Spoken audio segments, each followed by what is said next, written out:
Bygg hållbara team. Team kan byggas på flera sätt och det kan vara bra att redan nu fundera på vilka kompetenser tillväxten behöver. Utöver att anställa finns det flera alternativ att undersöka. Finns det en person som du tycker är extra viktig, kanske du vill erbjuda ett delägarskap. Annan kompetens kan köpas in via konsulter och du kan anställa. Nyckeln till att bygga framgångsrika team är att du tänker mångfald när du rekryterar. Det låter enkelt och självklart att man ska jobba med mångfald, men i praktiken finns det en stor risk att man anställer medarbetare som liknar sig själv och man gör det omedvetet. Du behöver medarbetare som kompletterar dig och varandra och med sina olikheter bidrar med erfarenheter och nya perspektiv.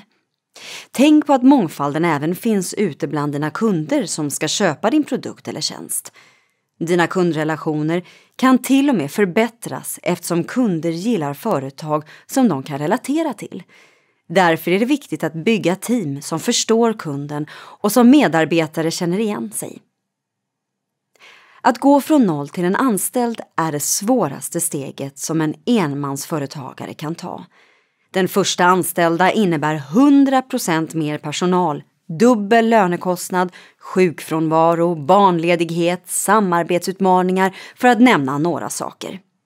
De som startar tillsammans i en liten grupp är samtrimmade redan från början då man har hittat sina roller och kan på så sätt få en snabbare start.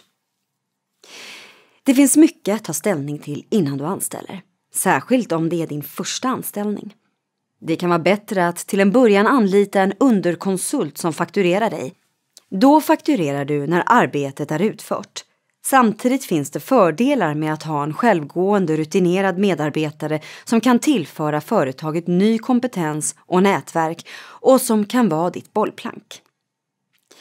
Ska du växa snabbt krävs en snabbfotad organisation som kan rikta in resurserna där de behövs bäst i varje ögonblick. I teamet behövs medarbetare som tar ansvar och kan samarbeta. Det behöver finnas en vi-känsla och lojalitet. Du behöver redan i rekryteringsprocessen betona de personliga egenskaper och andra förutsättningar som är viktiga för att bli framgångsrik i jobbet. Och det behöver också finnas ett lätt sätt för nya medarbetare att snabbt fostras in i värderingar och arbetssätt.